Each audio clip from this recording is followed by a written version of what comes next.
Fala galera do YouTube, aqui quem fala é Jefferson Manil, que hoje a gente vai encerrar essa série de aulas que viemos aí ao longo dessas semanas tratando sobre o tema de ajustamento de conduta. Hoje especificamente a gente vai falar de um aspecto relevantíssimo que é a execução do TAC.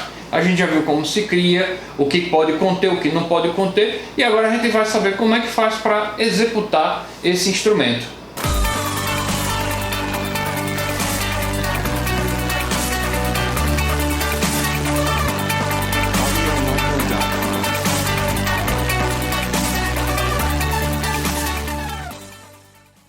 Bom, vamos lá. Inicialmente, a gente já tem um bom arcabouço teórico, uma boa bagagem, né, com todas essas aulas que já foram dadas aí para trás, para saber como é que vai se dar a execução de um TAC. Primeiro de tudo, a gente tem que saber que o TAC ele pode ser título executivo extrajudicial ou judicial. Se for extrajudicial, ação executiva. Se for judicial, cumprimento de sentença. Então, assim, a gente tem duas formas de executar esse TAC. Mas a grande questão aqui não é como vai se dar a execução desse TAC, mas sim, e eu tinha deixado na última aula a deixa, como é que a gente vai fazer para executar esse TAC individualmente se ele envolver direitos de pessoas específicas. Vamos dar um exemplo aqui, bem claro. Uma empresa poluiu o meio ambiente. Isso a gente vê demais em filme, aquela Erin Brockovich,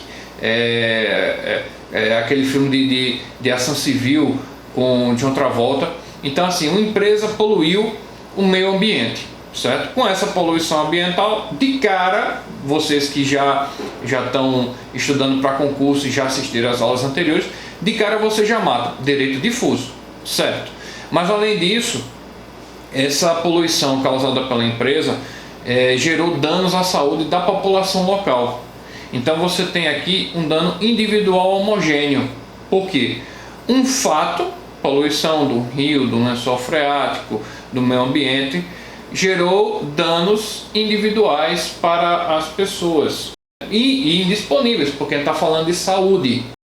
Então, assim, nesse caso, além do dano coletivo propriamente dito, que é o difuso, a gente tem aquele acidentalmente coletivo, que é o individual homogêneo aqui. Por quê? Porque ele é individual, mas por ter esse fato comum a todos os indivíduos, ele acaba sendo coletivizado. Por isso que fala acidentalmente coletivo. E aí fica a questão, como é que vai fazer para executar o direito dessas famílias? Como é que a gente vai executar esse TAC individualmente para favorecer essas famílias? Eu não estou falando aqui da parte ambiental, vamos deixar bem claro. Difuso não, difuso a gente vai, dependendo do título executivo, se for judicial, cumprimento de sentença, se for extrajudicial, ação executiva. Mas e para aquelas famílias? Aí vem uns pontos relevantes aqui que eu preciso tratar com vocês. Primeiro, né, o TAC a gente já viu que ele pode tratar de direitos individuais indisponíveis, né, direitos individuais homogêneos no seu corpo. E aí eu faço aquele alerta, tratando de direito individual, o titular, né, do direito individual, ele tem que ter a possibilidade de executar. Se a gente for pegar o Código de Defesa do Consumidor, e por que eu estou falando aqui do Código de Defesa do Consumidor? Porque o núcleo do processo coletivo, dos direitos difusos e coletivos, ele é composto por duas leis: a Lei da Ação Civil Pública, que vai tratar especificamente disso, e o Código de Defesa do Consumidor. Por que o Código de Defesa do Consumidor? Porque na parte final do Código de Defesa do Consumidor, artigo 82, 83 e daí por diante, esse Código de Defesa do Consumidor ele vai tratar de direitos coletivos. Para vocês terem ideia, a definição do que é direito difuso, coletivo, individual, homogêneo está no Código de Defesa do Consumidor. E lá no Código de Defesa do Consumidor, eu vou até afastar aqui um pouquinho para colocar o quadro aqui, ele vai trazer no artigo 97 a seguinte relação, vamos ler junto. A liquidação e a execução de sentença poderão ser promovidas pela vítima e seus sucessores, assim como legitimados de que trata o artigo 82. Esse artigo 97, vocês leiam em conjunto com o artigo 103, parágrafo 3º, e o artigo 103, parágrafo 3º vai dizer o seguinte: os efeitos da coisa julgada de que trata o artigo 16, combinado com o artigo 13 da Lei 7347, não prejudicarão as ações de indenização por danos pessoalmente sofridos, propostas individualmente ou na forma prevista nesse Código, mas, se procedente o pedido, beneficiarão as vítimas e seus sucessores, que poderão proceder à liquidação e à execução nos termos do 96 a 99. Vejam só, o que é que ele está dizendo nesses dois dispositivos? Que as vítimas e sucessores poderão proceder à liquidação da sentença, e o artigo 103, parágrafo 3º, fala mais especificamente do transporte inutilibus, da coisa julgada no processo coletivo. O que é isso? Esse nome gigantesco, mas que diz uma coisa bem simples. O transporte inutilibus, ele vai dizer o seguinte: se a sentença coletiva for favorável, aquele que tiver prosseguido com a ação individual pode se beneficiar dessa coisa julgada. Se essa coisa julgada aqui no processo coletivo for prejudicial, aquele que ingressou com a ação individual pode continuar tocando a ação individual dele quietinho. Isso é o transporte inutilibus, transporte para beneficiar, inutilibus, né? Na utilidade. E aí o que acontece? O artigo 97, não sei se vocês repararam isso, o artigo 97 e o artigo 103, parágrafo 3º, fala especificamente em sentença. Sentença no 97, sentença no 103, parágrafo 3º. E aí vem a pergunta: e o TAC? Isso também vale para o TAC? Gente, vocês precisam analisar. E isso não é só essa questão aqui do TAC. Vocês vão ver em outras aulas, eu vou sempre remoer em cima desse aspecto. Vocês têm que analisar o sistema como um todo de normas no Brasil, de forma conglobante. O que é que eu quero dizer com isso? Vocês têm que analisar esse sistema de forma coerente, de forma que todas as engrenagens dele se encaixem perfeitamente e ele esteja perfeitamente lubrificado. Não é porque o artigo 97 e o 103, parágrafo 3º, mencionaram o nome sentença, que você não pode se valer desse mesmo mecanismo para o TAC.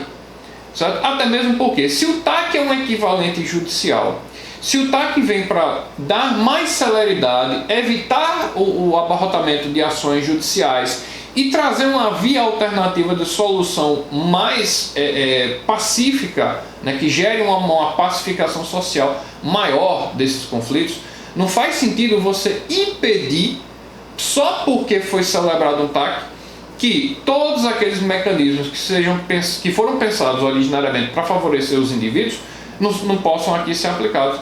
Se aplica do mesmo jeito, né, apesar de não falar expressamente em TAC, falar em sentença, você utiliza desse mesmo mecanismo. Ou seja, os indivíduos que foram atingidos, né, com aquele TAC que beneficiou aqueles indivíduos, eles podem entrar com a ação de execução contra a empresa, ou contra o signatário do TAC, caso ele não cumpra, né, a sua obrigação.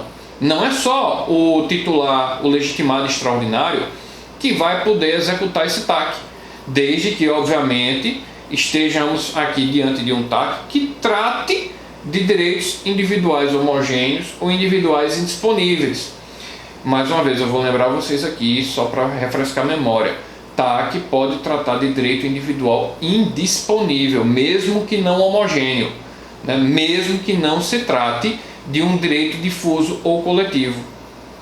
Por que eu estou falando isso aqui? Porque a gente viu nas aulas passadas que no ECA, por exemplo, é possível você celebrar um compromisso em cima de um direito individual indisponível. E aqui não precisa ser um direito individual indisponível de um fato comum, um dano comum, como é o individual homogêneo. Pode ser individual de uma única criança.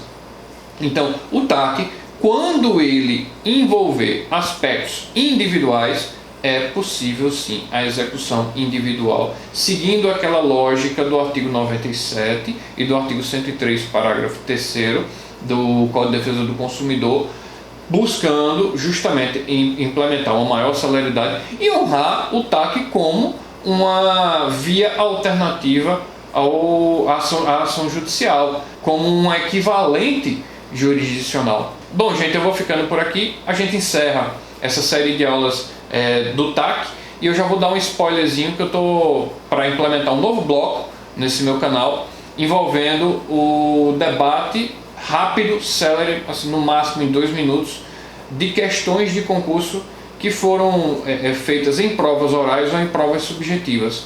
É uma forma de tentar dar aquele start rápido na mente do concurseiro, para que quando alguém faça essa pergunta numa prova oral ou numa prova subjetiva, você já tenha uma ideia mais ou menos de por onde trilhar aqui o seu caminho.